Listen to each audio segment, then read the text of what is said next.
Joan of Arc is getting a movie at Warner Brothers, and I have some reservations, and some hopes, even if they are a bit fleeting at the current time. Firstly, why on God's good earth is Joan of Arc sitting on now 3 movies, whereas my boy Napoleon has only ever gotten 1, and a shitty one at that? And Waterloo doesn't really count because, well, it wasn't really a movie about Napoleon so much as it was a movie about Waterloo, and its primary purpose of being created was to make the Red Army look good, which admittedly it did achieve, and it was probably one of the best things that the Red Army ever actually did, but details.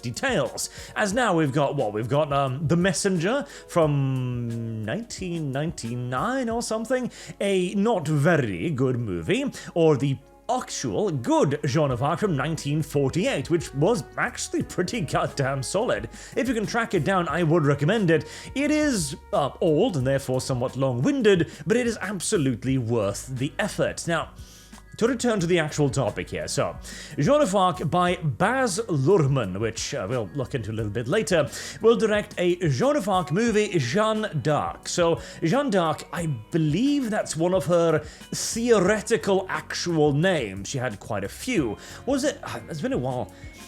D'Arc isn't actually her name. I think it was her father's name, but she named herself that in the English court? Or was that where she simply named herself as Jeanne the Maid?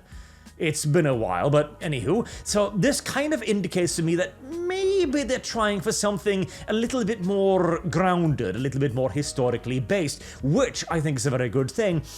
But, on the other hand, no more specific plot than that has been released so far. So the specific plot is, for now we just know the broad strokes of Luhrmann's Joan of Arc movie, that it will tell the tale of a young French peasant who believed God commanded her to lead an army that would save France from the 100 Years' War.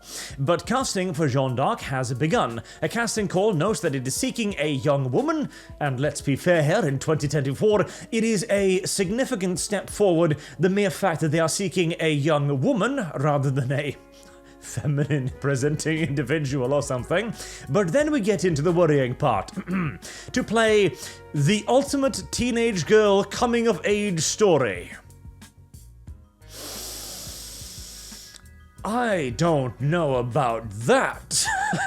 I do not know about that at all.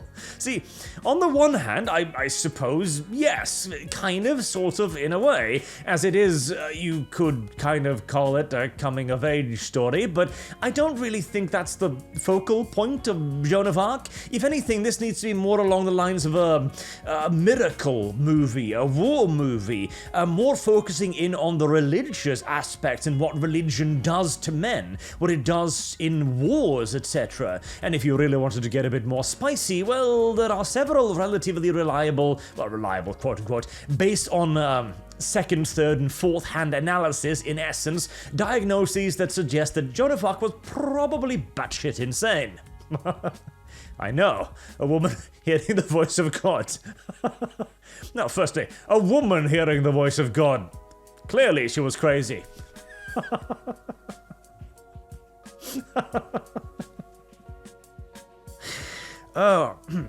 Anywho, or alternatively, you could even actually go a little bit fantasy with this as well, which would sort of kind of work, but you're gonna have to paint the Englishman as evil, which, you know, considering the current state of England, might not be that difficult. But again, I object to the classification, even though I can see where they're coming from. And there was also the interesting thing, so Jenna Ortega, I'm probably butchering that, tweeted out a few days ago that her dream role would be Joan of Arc, immediately before the movie was announced. Suspicious, and you know what? I can actually unironically see it. I mean, compared to Ingrid Bergman, right? Yeah, no, it could work. Pretty much the only thing we know about Joan of Arc is that her hair was black, that's about it, and that she was a French peasant girl, which in all due likelihood would mean that she'd be, well, probably not quite as pretty as one would hope, but this is also a current year movie where you probably do want to be leaning into more of the pretty aspect there, as, okay, You know how the current year has in essence turned every attractive female character into a square-jawed, short brown-haired space marine? Well, this would be a movie in which that would actually be, technically, relatively historically accurate. She should be a... what was the term? Sun-beaten? You know, browned up, sunburned straight up in essence, as back then they had relatively little protection against the sun, a peasant girl of at best comely appearance, and her defining feature should be the fact that she is an enormous goddamn asshole. See, here's the thing. Joan of Arc was a religious fanatic in the most outspoken way. She was rather famous for loudly chastising even noble knights over the slightest infraction. They failed to show up at mass one day. Joan of Arc would yell at them. There were alleged allegations that she physically assaulted Scottish mercenaries, which were fighting against the English at the time, mind you.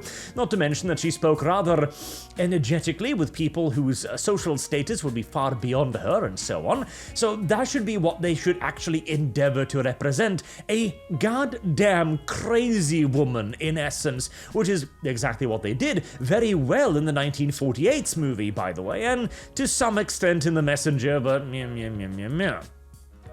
A lot of this is going to come down to the director, though, and the only thing that's strictly ballroom, I have no idea what that is, never seen it. Romeo plus Juliet, I think I saw that as a child once, I remember exactly nothing about it.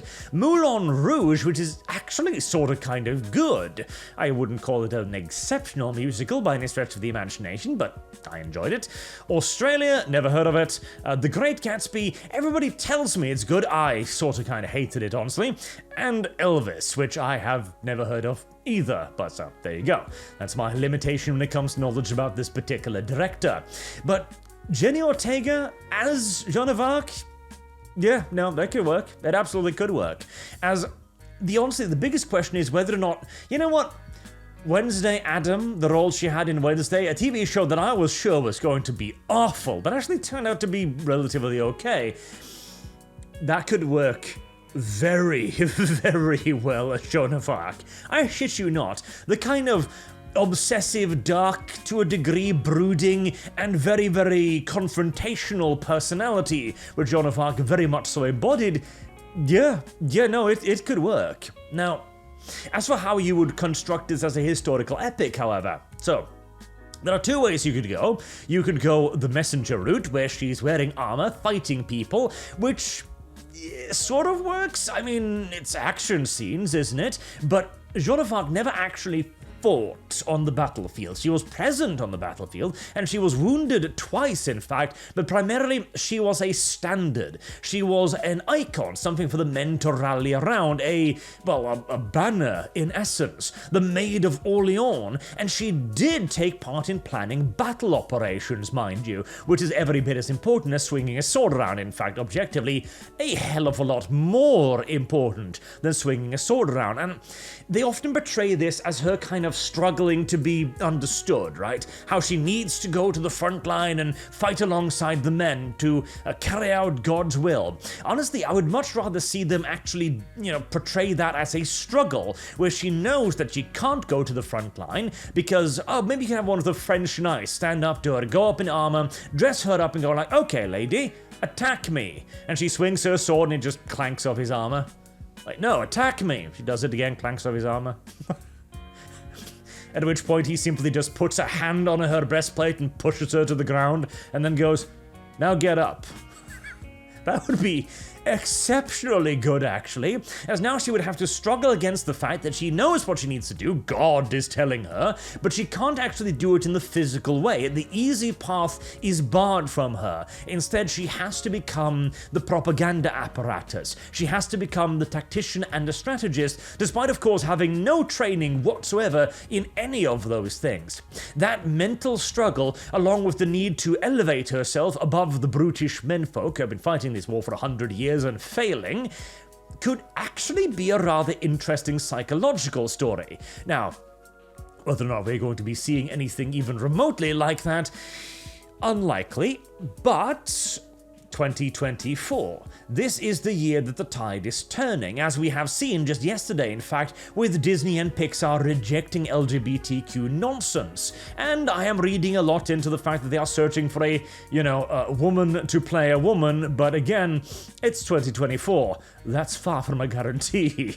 As I would not have exactly have been surprised if they were looking for a, gender nondescript individual to try and recast Joan of Arc as, oh, hold on, I know now. It's not that she was a, woman who wanted to be a man or a warrior. No, she had gender dysphoria. You goddamn tell me that would not create a cascade of hyena-like laughter, of pure unadulterated joy and glorious laughter, happiness indeed, in your average writing room in this current year. Yes, so the very fact that they are looking for a female kind of fills me with a degree of hope, but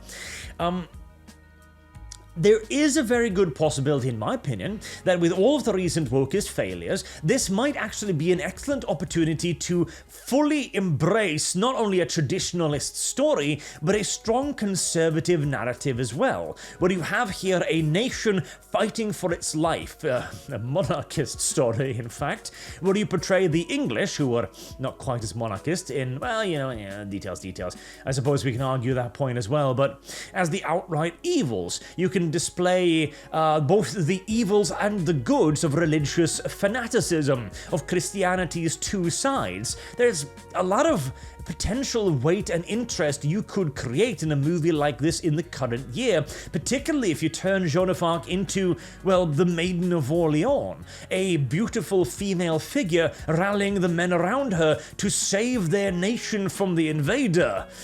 Ooh. That is a potentially spicy-ass narrative in our current year, for many, many reasons. Not the least to the English, interestingly enough, and for the French, who have, shall we say, lost a bit of control of their own nation too. There is a lot you could do here. A lot which would be rather adventurous, which is probably why it's not going to happen, but nevertheless, oh god, the potential is there, even if the will and the reality to actually carry it out is a pinch more dubious. Anywho, I'm kind of looking forward to it. Then again, I was looking forward to Napoleon as well, and that was the ginormous kick to the nuts, so perhaps I should keep my hope a little bit more in check this time around. Anywho, what do you guys think? Joan of Arc, the woman of France, leading the menfolk against the foreign invader. I'm just saying, there's some serious meme potential here, if nothing else. Until next time, I have been Arch. Thank you all very much for watching, and I hope to see you all again soon. Till then, have a good day.